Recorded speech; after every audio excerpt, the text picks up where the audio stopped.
Hello students. मैं V D Parasar, assistant professor political science, government college Dholpur. आज की मेरी इस क्लास में आप सभी का स्वागत है।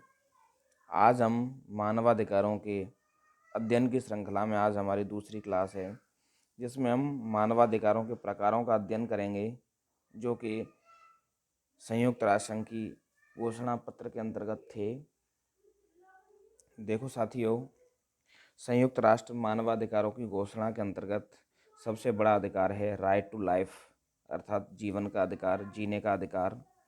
भारतीय संविधान के द्वारा भी यह अधिकार आर्टिकल 21 के तहत हमें प्रदत्त है। प्रत्येक व्यक्ति को जीने का अधिकार है, अर्थात किसी भी निर्दोष व्यक्ति को कोई शारीरिक यंत्रणा नहीं दी जाएगी या उसके प्राणों का हरण नहीं किया जाएगा। इतना ही नहीं, किसी व्यक्ति के स्वास्थ्य में गिरावट भी उसके प्रतिदिन मौत के समान है, अर्थात उसके स्वास्थ्य की रक्षा होनी चाहिए। जीवन का अधिकार प्रत्येक व्यक्ति का प्रथम प्राकृतिक अधिकार है। लोक द्वारा प्रदत्त प्राकृतिक अधिकारों में यह प्रथम है। लोक जीवन, स्वतंत्रता और संपत्ति, तीन तरह के अधिकार बताते हैं साथियों। उनमें जीवन का अधिकार प्रथम अधिकार है।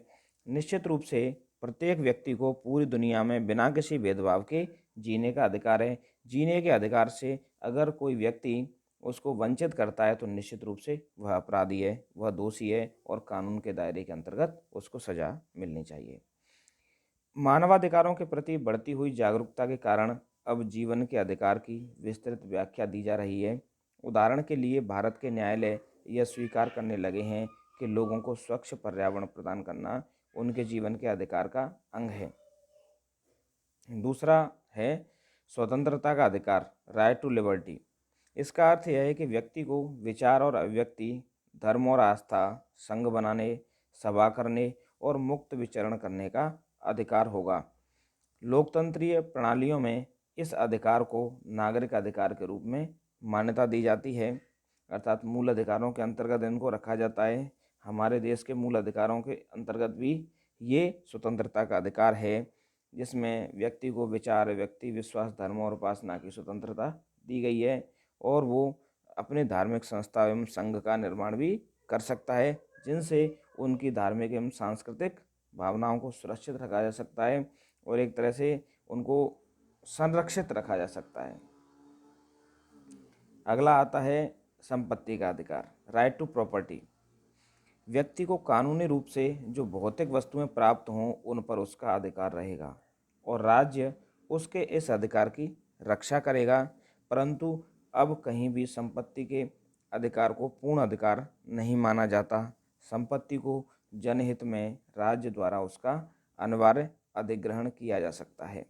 देखो साथियों, ऐसा किया जाना भी चाहिए, क्योंकि जो संपत्ति का अधिकार है वो व्यक्ति का कानूनी अधिकार है। निश्चित रूप से व्यक्ति को अपनी संपत्ति का उपयोग करने का अधिकार होना चाहिए, हस्तांतरण करने का अधिकार होना चाहिए, लेकिन इसके साथ भी हमें ये देखना चाहिए कि अगर राष्ट्रीय हित में जो संपत्ति का अधिग्रहण किया जा रहा है वो दुनिया के ज़्यादातर देशों में वैध है और वैध होना भी चाहिए, लेकिन उस अधिकरण के अंतर्गत किस सीमा तक व्यक्ति के अधिकारों की रक्षा की गई है या व्यक्ति को उसकी संपत्ति का मूल्य चुकाया गया है, यह एक तरह से उल्लेखनीय बिंदु है।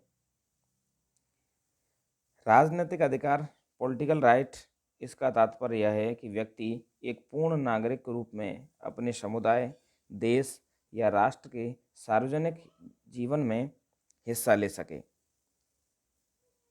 अपनी पसंद की सरकार का चुनाव कर सके और निश्चित प्रक्रिया के अनुसार स्वयं भी राजनीतिक सत्ता प्राप्त कर सके। देखो विद्यार्थियों, पॉलिटिकल राइट से आशय यह है कि प्रत्येक व्यक्ति को जो अगर संबंधित देश की राजनीतिक व्यवस्था है उस राजनीतिक व्यवस्था के एक सदस्य के रूप में वह वहाँ की निर्वाचन प्रणाली में भाग ले सके बिना किसी भेदभाव के आधार पर, अर्थात उस देश में सार्वभौमिक वयस्क मताधिकार होना चाहिए।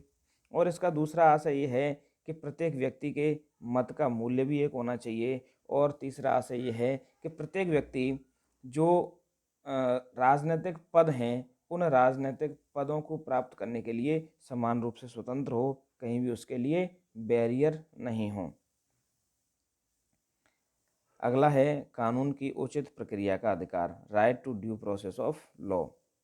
इस श्रेणी के अंतर्गत वे सब अधिकार आ जाते हैं जो कानून के शासन, कानून के समक्ष समानता और समान कानूनी संरक्षण की संकल्पनाओं के साथ जुड़े हैं। मूलतः ये व्यक्ति के नागरिक अधिकार हैं, परंतु व्यवहार के धरातल पर इनकी अवहेलना के कारण मनुष्यों के साथ इतनी ज्यादतियाँ होती हैं कि ये मानवाधिकारों का ज्वलंत प्रश्न बन जाते हैं। संक्षेप में इस अधिकार का अर्थ ये है कि देश कानून स्पष्ट और सर्वविदित होना चाहिए। देश का कानून स्पष्ट और सर्वविदित होना चाहिए और केवल उस कानून के अंतर्गत ही व्यक्ति पर कोई कार्रवाई की जा सकती है, उससे हटकर नहीं। देखो, कानून के शासन का आशय यही है कि कानून सबके लिए समान है, कानून का सभी लोग समान रूप से उपयोग कर सकते हैं और कानूनी कार्यवाही के अंतर्गत ही व्यक्ति पर कार्रवाई होनी चाहिए, उससे इतर कोई भी कार्रवाई नहीं होनी चाहिए। न्यायालय कानून की मूल मंशा के आधार पर मानवाधिकारों की व्याख्या करते हैं। किसी व्यक्ति को मृत्युदंड देना तो कानून सम्मत हो सकता है। किसी स्त्री ने चाहे कितना ही बड़ा अपराध क्यों न किया हो, उसे सार्वजनिक रूप से निर्वस्त्र करना मानवाधिकारों का उल्लंघन होगा। 1980 में भागलपुर बिहार की जेल में 30-32 विचाराधीन कैदियों की आंखें फोड़ दी गईं। 1994 में पंजाब पुलिस ने कुछ आदिवासी स्त्रियों के माथे पर जेब कुतरी गुदवा दिया। न्यायालयों के द्वारा ऐसे कृत्य मानवाधिकारों का सरासर उल्लंघन माने गए, इनकी विस्तृत निंदा की गई और इनकी क्षतिपूर्ति के आदेश दिए गए। देखो साथियों, कई बार इस प्रकार के कार्य पुलिस या किसी अन्य संस्था के द्वारा किए जाते हैं जो मानवाधिकार हनन की श्रेणी में आते हैं। निश्चित रूप से उन पर कार्रवाई होनी चाहिए, विचार किया जाना चाहिए, क्योंकि व्यक्ति के अधिकार बड़े महत्वपूर्ण हैं और अन्य साधन भी हो सकते हैं उनसे हम एक तरह से तथ्य उगलवाने के लिए या उन्होंने जो अपराध किया उस अपराध को कबूल करने के लिए अन्य तरीके भी हो सकते हैं। तो इसीलिए हमें मानवाधिकारों का ध्यान रखना होगा। अगला बिंदु है सामाजिक, आर्थिक और सांस्कृतिक अधिकार, social, economic and cultural right. इनके अंतर्गत शिक्षा, रोजगार, सामाजिक सुरक्षा, विश्राम, रहन सहन, स्वास्थ्य स्तर का अधिकार सम्मिलित है। यह अधिकार वर्तमान सदी की सामाजिक चेतना की देन है तथा सामाजिक न्याय के साथ जुड़े हैं। इन्हें मानवाधिकार माना जाए या नहीं, यह विवाद का विषय है। यह तर्क दिया जाता है कि तीसरी दुनिया के बहुत सारे देशों में संसाधनों के अभाव के कारण इन अधिकारों की व्यवस्था संभव नहीं है, परंतु जब मानवाधिकारों की संकल्पना आदर्श अधिकारों के आधार पर की जाती है तब वह सामाजिक जीवन के सर्वोत्तम लक्ष्यों को व्यक्त करते हैं।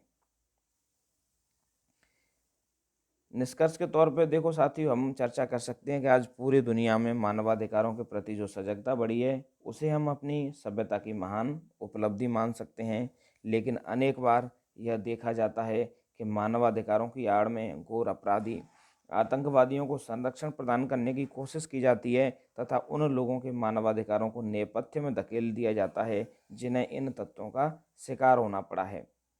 अनेक विकसित देश विकासशील देशों के माल आयात पर इसलिए प्रतिबंध लगा देते हैं कि उस माल के निर्माण में बच्चों या कैदियों से श्रम कराया गया था तथा सच जानने की कोशिश भी नहीं की जाती।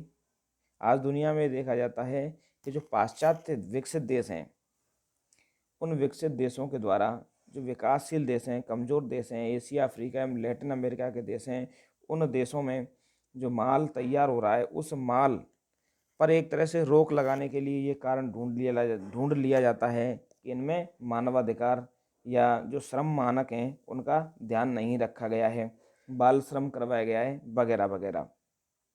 ये एक तरह से हथकंडा हो जाता है। विकसित राष्ट्र जिस हथकंडे के नाम पर विकासशील राष्ट्रों का शोषण करते हैं। किसी शक्तिशाली देश को मानवतावादी हस्तक्षेप के बहाने दूसरे देशों के आंतरिक मामलों में हस्तक्षेप करने की अनुमति नहीं दी जा सकती।